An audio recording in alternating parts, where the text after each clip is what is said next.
Super Rugby Power Rankings, the final set of rankings for this 2026 season, folks. How are we ranking the teams as we head into playoffs mode? We'll go through them. You guys can let us know your thoughts. I might do them a little bit differently because I feel like some of them are pretty predictable. And then you guys can let us know your thoughts. I think we can pretty safely start with Moana as still the 11th place team. It was nice to have you, Moana, while you are around. Unless there's a miracle in the off-season, it seems like your days are done in Super Rugby. You finished on a high. Still 2-12 for their season results is not enough to see them off the bottom of the power rankings. But man, if they finished, well, they did as good as they could in terms of their finishing round by getting a win over the Brumbies away. So something still to hold your heads high. Then there's the Drua, who are in 10th. I feel like kind of pretty predictable as well because they finished 10th on the actual table. So both these sides' results on the table match their results in the power rankings. They finished with an away loss to the Reds, getting pretty well beaten. They lost their last few games. Fiji, not being the fortress it has been in the past, ultimately cost the Drua, a bit of a hope at a playoff spot, even if they did break their away drought, which was at least something. The Waratahs, you feel like ended it as a bit of a disappointment. They finished with the same record as the Drua in terms of having 5 wins and 9 losses. The Waratahs into the season, I think they lost 5 of their last 6 games. So I've got them down 1 spot on the power rankings. Honestly, with the playing roster they have, they should have been better. Obviously, they had key guys out. Various parts of the season, Suoliti missed much of the season. Jake Gordon got a terrible injury. I believe it's going to keep him out pretty long term in that final game. But I still think that they were disappointing. And then the Highlanders are going to round out the bottom row because they were on the bye. They also finished with 5-9 as their record. They've actually gone up 1 spot in the power rankings, largely because they didn't lose. I score them neutrally. They don't lose. So it's evened out throughout the season. Them and the Tars, there's probably not much between them. They've both been a bit disappointing.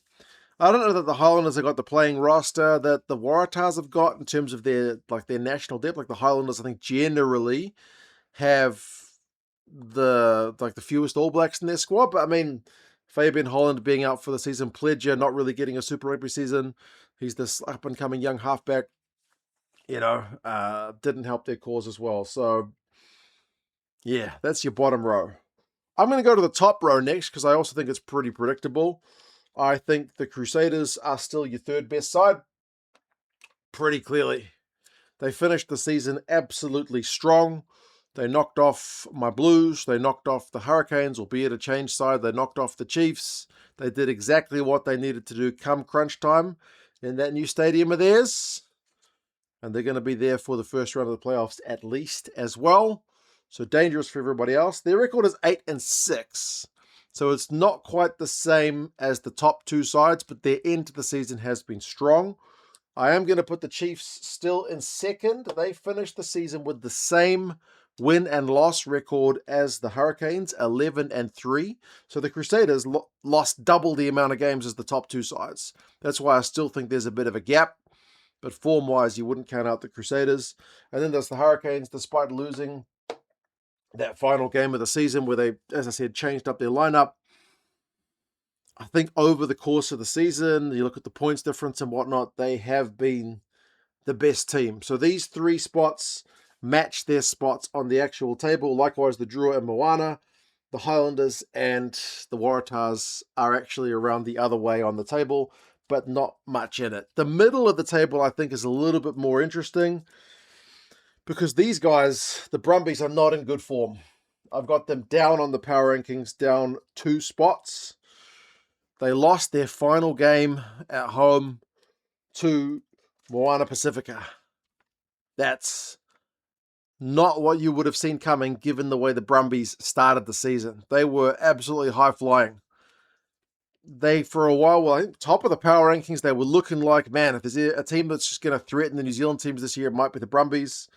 Their season's fallen off a cliff. They lost at home to the Drua. Then they won, although they lost at home, I think, to, was it the Reds? The Reds was away. They lost a couple of games at home, the Drua. They won against the Force. They won against the Waratahs, kind of teams outside the playoffs. Then they lost at home to Moana. Yeah. The end of the season's not been good. Lost too many results, and to lose to the bottom two teams at home is really poor. Likewise, my Blues. I've also got them down 2 spots. The Blues finished, 4th on the table? I got them 6th. Brumbies finished 6th. I got them 7th. The Blues ended the season. They played the 3 top sides and got hammered by all of them, both home and away. So the Blues finished with an 8-6 record. You'll notice the Western Force are not on the board yet. How's that work? I got them next. The Western Force I have 5th.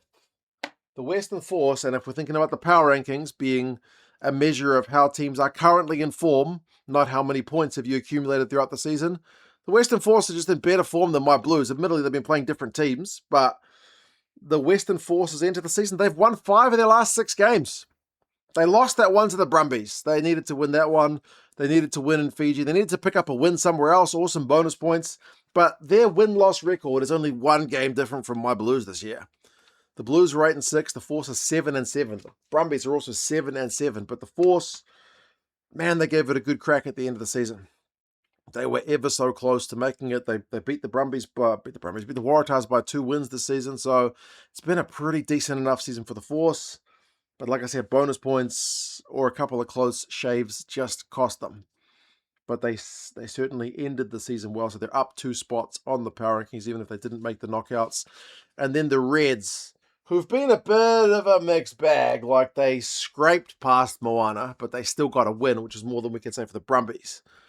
And like they beat the Drua pretty comfortably. So they played the bottom 2 sides in the final 2 rounds and got the wins. So that's at least something for their momentum.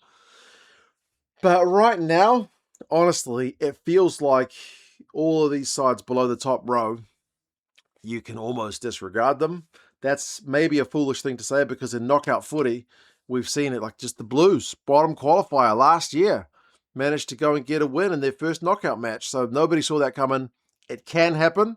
But as we sit here, having just finished the final round, round 16, it feels like the Hurricanes, Chiefs, and Crusaders should all romp home in their first round of knockout matches. But play is not done on my whiteboard. It is not done on paper. It is going to be done on the field this coming weekend. You guys let us know your thoughts. It's a miserable day here in Auckland and worse in other parts of New Zealand. So I hope you guys are all keeping safe. At least it's a holiday in this part of the world. But yeah, you guys take care. Let us know your thoughts on the rankings. And I'll talk to you guys again soon. See you later.